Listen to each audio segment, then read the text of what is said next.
Assalamualaikum warahmatullahi wabarakatuh. Selamat pagi, semuanya. Semoga semuanya sehat walafiat. Nah, perkenalkan saya Ahmad Abdul Qadir, tim baru di Pendidikan Agama Islam Budi Pekerti di SMK Manbel Ulum Muncak. Nah, saya tim baru di materi PAI ini. Pertemuan pertama kelas 10 insya Allah akan saya isi. Jadi saya mohon teman-teman untuk bisa memperhatikan, bisa menyerap poin-poin yang baik tentunya. Dan tentunya bila ada hal yang memang bisa dikembangkan, mohon dikembangkan dengan semaksimalnya.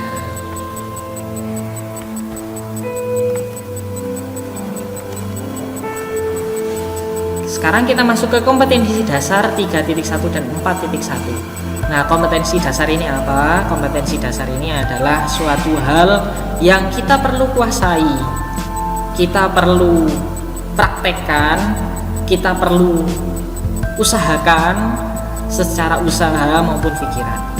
Nah, menganalisis Quran Surah Al-Anfal Surah ke-8 ayat 72 dan Surah Al-Hujurat Surah ke-49 ayat 10 dan ayat 12 serta hadis ihwal kontrol diri, prasangka baik dan persaudaraan.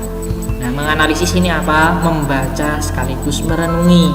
Bila mana kita bisa melaksanakannya, kita usahakan. Bila mana belum, ya kita sedikit-sedikit latih untuk bisa. Karena siapapun bisa jika dia berusaha. Indikator 3.1 adalah siswa dapat menyebutkan hukum bacaan tajwid dalam Quran Surah Al-Anfal ayat 72, Surah Al-Hujurat ayat 10 dan ayat 12 serta mengartikannya. Siswa dapat menganalisis prasangka baik. Nah, menganalisis ini berarti mengevaluasi juga untuk pribadi, sekaligus juga berlatih bila mana belum melaksanakannya. Menganalisis prasangka baik, persaudaraan serta kontrol diri dalam kehidupan sehari-hari. Indikator 4.1, siswa dapat membaca. Nah, membaca ini adalah suatu keistimewaan. Kenapa keistimewa? Karena perintah Allah yang pertama yang menjadi ayat Al-Quran pertama kali turun adalah Iqra, yaitu bacalah. Nah, bacalah ini maknanya adalah kita harus bisa membaca. Membaca apa saja? Membaca Al-Quran kita bisa, membaca situasi kita bisa, membaca hal-hal yang sekiranya itu positif dan bisa bermanfaat, kenapa tidak? Nah, ini siswa dapat membaca. Setelah nanti teman-teman mendengarkan apa yang saya bacakan, saya minta teman-teman untuk ya sedikit banyaknya praktek di rumah masing-masing. Gunanya untuk apa? Ketika kita membaca suatu hal dengan niat sedekah, maka amal tersebut akan menjadi sedekah kita. Meskipun kita tidak harus mengeluarkan uang loh. Secara nominal kita bisa mengeluarkan uang, tapi alangkah efektifnya bila kita bisa sedekah secara uang, sekaligus kita bisa membaca Al-Quran dengan baik sesuai dengan kaidah tajwid, makharijul hurufnya juga. Selanjutnya adalah tujuan pembelajaran. Siswa diberikan kesempatan untuk mengkaji. Mengkaji itu mempelajari ya, tentang dalil husnudzon, ukhuwah dan kontrol diri. Selanjutnya melalui kegiatan ini peserta didik diharap dapat mengerti dan memahami. Nah, mengerti dulu baru paham. Karena mengerti itu suatu proses yang tidak mudah dan tidak sebentar. Kalau paham itu sekejap itu saja. Tapi ketika mengerti dan memahami bisa berkolaborasi, maka yang terjadi adalah kita bisa mempraktikkan. Karena ilmu tanpa amal itu seperti pohon tanpa buah. Nah, pohon tanpa buah hanya bisa memberikan kesejukan saja tanpa bisa memberikan kemanfaatan yang lain. Jadi teman-teman, setelah mempelajari ini saya minta untuk praktek dari ilmu-ilmu yang telah kalian terima hari ini, yaitu husnudzon, ukhuwah dan kontrol diri. Nah, ini adalah 3 garis besar bahwa materi hari ini sangat luar biasa penting. Untuk menjadi seorang insan kamil itu bukan suatu hal yang mudah. Insan yang kamil, insan yang baik, insan yang sempurna di mata Allah dan di mata manusia tentunya harus bisa mengkolaborasikan ketiga titik ini. Bila mana belum, berarti kita wajib berusaha. Karena apa? Ketiga-tiganya ini adalah kunci praktek ketakwaan setiap orang. Jadi kalau orang tersebut husnudzon, orang tersebut membangun ukhuwah Islamiyah, ukhuwah watoniyah, ukhuwah basyariyah yang baik, serta mujahadaan nafas ke arah yang lebih baik lagi, maka tentunya dia menjadi orang yang bertakwa di hadapan Allah Subhanahu wa taala. Karena tidak ada fungsi lain dari kita hidup di dunia selain kita nanti menghembuskan nafas terakhir dengan keadaan husnul khotimah. Kita sekarang masuk ke materi surah Al-Quran ya. Kita masuk ke Quran surah Al-Anfal ayat 72. Saya bacakan terlebih dahulu. Bismillahirrahmanirrahim. Innal ladzina amanu wa hajaru wa jahadu bi amwalihim wa anfusihim fi sabilillahi wal ladzina awaw wa nasaru ulaika ba'duhum awliya'u ba'd wal ladzina amanu wa lam yuhajiru ma lakum min walayatihim syai'in hatta yuhajiru wa in istansarukum fid dini fa'alaikumun nasru illa ala qaumin bainakum wa bainahum mitsaq wallahu bima ta'maluna basir. Shadaqallahul azim. Artinya sesungguhnya orang-orang yang beriman dan berhijrah serta berjihad dengan harta dan jiwanya pada jalan Allah, dan orang-orang yang memberikan tempat kediaman dan pertolongan kepada orang-orang muhajirin, mereka itu satu sama lain lindung melindungi. Nah, maknanya ini adalah suatu hal ketika memang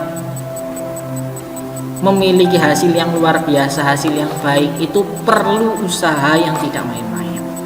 Dari ayat ini kita bisa merefleksikan diri kita untuk sekiranya ketika jihad kita untuk beribadah kepada Allah, jihad kita untuk mencari ilmu khususnya di sekolah SMK Manbaul Ulum Muncar ini, semoga nantinya bisa mendapatkan hasil, tentunya bukan dengan cara yang biasa-biasa saja. Kita harus memaksimalkan ikhtiar kita, memaksimalkan usaha kita. Oke, next. Hadis tentang pengendalian diri. Nah, mengendalikan diri adalah ijtihad fin nafas. Jadi jangan sampai kita banyak menuruti hawa nafsu kita. Hawa nafsu yang sekiranya itu membawa ke arah kemadharatan. Bila mana kita memang masih seperti itu, ya kita kurangi. Bila memang kita sudah bisa mengurangi hal itu, kita maksimalkan untuk bisa lebih ke arah yang baik lagi, khususnya ya yang demi kemaslahatan bersama. Hadis pengendalian diri dari Abi Hurairah radhiyallahu anhu bahwa Rasulullah SAW bersabda, artinya orang yang perkasa bukanlah orang yang menang dalam perkelahian, tapi orang yang perkasa adalah orang yang mengendalikan dirinya ketika marah. Hadis riwayat Bukhari Muslim. Nah, hadis ini adalah hadis yang mana bisa menjadi landasan bahwa ternyata kuat di mata Rasulullah, kuat di mata Allah bukanlah kuat dari fisiknya, tapi kuat dari sisi ketakwaannya kepada Allah Subhanahu wa taala. Ketika dia sudah takwa kepada Allah, marah itu sedikit demi sedikit akan hilang, sombong sedikit demi sedikit akan hilang. Karena apa? Diminimalisir bahwa kita tidak semata-mata dibuat oleh Allah untuk baik secara fisik ataupun non fisik ya, tapi tetap kita harus berbaik sangka kepada Allah bahwa Allah menciptakan kita adalah insan fi ahsani taqwim. Allah menciptakan manusia itu sebaik-baiknya ciptaan. Tapi dalam ciptaan itu kita tidak bisa mengatakan bahwa yang namanya ciptaan itu lalu kita berdiri sendiri, enggak. Jadi ketika kita memang diciptakan oleh Allah Subhanahu wa taala, kita membutuhkan yang lain. Nah, dari membutuhkan kita yang lain, kita merasa lemah. Manusia makan nasi. Nasi tidak bernyawa, nasi tidak berakal. Manusianya berakal. Berarti secara otomatis manusianya ini makhluk yang kuat, tapi ternyata mengandalkan makhluk yang tidak berakal. Nah, jadi dari situ kita bisa mujahadah nafas, bahwa tidak semuanya itu kita andalkan hawa nafsu kita. Kita arahkan hawa nafsu kita bila mana kurang baik menjadi lebih baik. Oke, selanjutnya. Mujahadah nafas artinya perjuangan sungguh-sungguh melawan hawa nafsu atau bersungguh-sungguh menghindari perbuatan yang melanggar hukum-hukum Allah Subhanahu wa taala. Nah, hukum itu ada dua ya. Hukum syariat dan hukum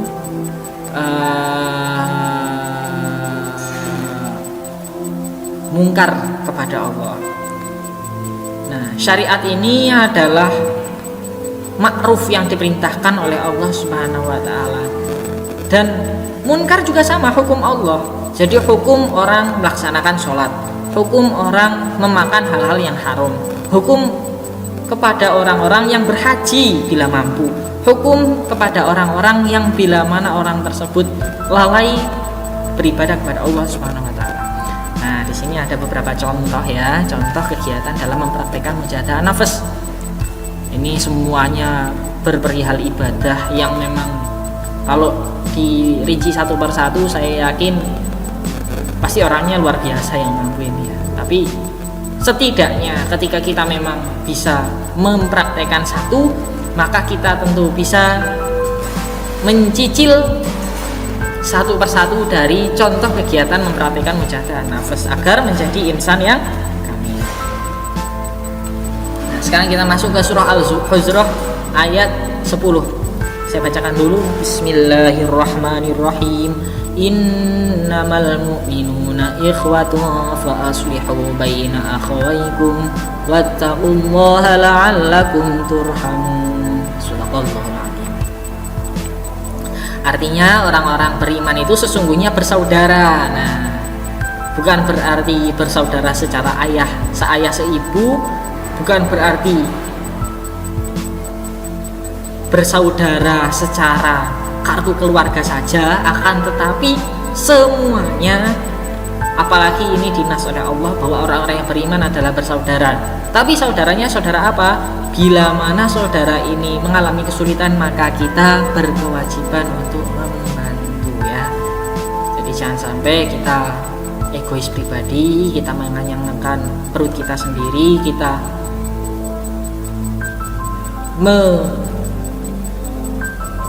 mentingkan kemaslahatan pribadi daripada kemaslahatan bersama, khususnya untuk orang-orang yang beriman. Sebab itu damaikanlah antara kedua saudaramu itu bila mana keduanya itu berselisih, dan itu takutlah kepada Allah supaya kamu mendapat rahmat. Nah, rahmat ini luar biasa. Rahmat itu bukan hal yang sepele, bahkan hal-hal yang sepele semuanya itu rahmat. Contoh saja, udara kita gratis, ini rahmat dari Allah Subhanahu wa taala. Mungkin ada yang pernah ke rumah sakit. Nah, saya rasa adalah ya. Nah, teman-teman kalau di rumah sakit beli oksigen per satu tabungnya itu bisa dari 3 juta sampai 15 juta tergantung dari kualitasnya. Nah, itu baru oksigen saja. Kita menghirup mulai dari kecil sampai sekarang, berapa miliar harusnya kita bayar kepada Allah Subhanahu wa taala. Kita diusahakan lebih banyak-banyak bersyukur ya. Hadis tentang ukhuwah, Rasulullah SAW bersabda yang artinya perumpamaan orang mukmin dalam saling mencintai, saling mengasihi, saling menyayangi seperti satu tubuh. Apabila satu organ tubuh merasa sakit, akan menjalar kepada semua organ tubuh, yaitu tidak dapat tidur dan merasa demam. Nah, dalam hal ini bahwasanya kita merasakan penderitaan orang lain. Kita tidak hanya saja menggarisbawahi diri kita bahwa Allah itu tidak adil, tetangga itu tidak adil. Jangan kita berpikiran seperti itu. Justru kita harus memaksimalkan. Oh, jadi ada kita itu yang seperti ini. Pasti ada orang-orang yang jauh lebih kurang daripada kita. dan kita harus lebih peduli kepada orang tersebut walaupun secara entah itu ekonomi, entah itu sosial kita kurang. Nah, ini mohon untuk teman-teman sedikit garis bawahi juga bahwa muslim akhul muslim akhor, seorang muslim kepada muslim yang lain adalah sebagaimana saudara. Nah, ini ukhuwah menurut bahasa berasal dari akhun, artinya berserikat atau persaudaraan. Nah, aslinya kita semua bersaudara. Saya ke Anda. Ini saya yakin semuanya keturunan Bani Adam kan? Nah, karena kita semuanya keturunan Bani Adam ya semuanya bersaudara. Cuman karena memang saudaranya saudara jauh, ya kalau antar mahram pastinya batal untuk ketika orang tersebut sudah memiliki wudhu. Tapi kalau enggak ya enggak masalah sih, air masih banyak kok. Nggak kayak di luar negeri. Kalau di luar negeri khususnya Timur Tengah kan air sulit, jadi ya salim kayak suatu hal yang memang kurang. Tapi kalau yang kita rasakan khususnya di Indonesia ini yang luar biasa, air nggak habis-habis, ya salaman bagi saya nggak jadi masalah. Tapi ya nantinya wudhu lagi bila memang memiliki riyadhah dawamul wudhu. Nah, hikmah dari ukhuwah yang terjaga, persaudaraan yang terjaga itu memiliki beberapa keuntungan, memiliki beberapa kelebihan, yaitu menciptakan wihdah persatuan, quwwah kekuatan, mahabbah cinta dan kasih sayang. Ketiganya ini adalah 3 titik poin bahwa bila kita saling bersatu maka kita memiliki kekuatan untuk membumikan cinta dan kasih sayang dari Allah Subhanahu wa Ta'ala. Jadi tidak ada diskriminasi ekonomi, tidak ada hal-hal yang sekiranya ketika bersentuhan dengan masyarakat itu adalah hal yang memang sensitif. Nah, mayoritas ekonomi yang menjadi hal-hal yang sangat-sangat sensitif ya. Mohon kita bersama, apalagi nanti saya yakin kalian bibit-bibit unggul, masa depan bangsa ada di tangan kalian. Jadi saya minta untuk kalian memaksimalkan diri untuk bisa menyerap ilmu-ilmu yang sekarang saya bagikan kepada kalian, karena pastinya ilmu ini akan bermanfaat bila kalian praktekkan. Nah, bukan hanya kalian tahu, bukan hanya kalian menyimak saja, tapi kalian juga usahakan untuk mempraktekkan. Selanjutnya adalah Quran surah Al-Hujurah ayat 12. Saya akan bacakan dulu ya. Bismillahirrahmanirrahim. Ya ayyuhalladzina amanu ijtanibu katsiran minadh-dhanni inna ba'dadh-dhanni itsm wa la tajassasu wa la taghtab ba'dukum ba'dha ayuhibbu ahadukum an ya'kula lahma akhihi maytan fakarihtumuh wattaqullaha innallaha tawwabur rahim. Saya ulang lagi, tadi ada koreksi di bagian yartab ba'dukum ya. Bismillahirrahmanirrahim. Ya ayyuhalladzina amanu ijtanibu katsiran minadh-dhanni inna ba'dadh-dhanni itsm wala tajassasu wala taghtab ba'dukum ba'dha wala yaghtab ba'dukum ba'dha ayuhibbu ahadukum an ya'kula lahma akhihi maytan fakarihtumuh wattaqullaha innallaha tawwabur rahim. Diusahakan ketika membaca setiap ayat baca basmalah sebelum membacanya, lalu ketika sudah selesai membaca shadaqallahul azim. Semoga Allah menjadikan itu sebagai sedekah saya.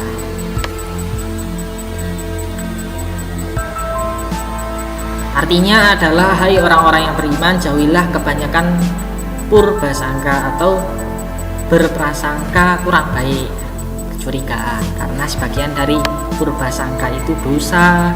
Dan janganlah mencari-cari keburukan orang lain, dan janganlah menggunjingkan satu sama lain. Ini gibah, ini sulit, ini suatu hal yang sangat sulit untuk dihindari, karena memang lumrahnya manusia hidup itu ya gibah.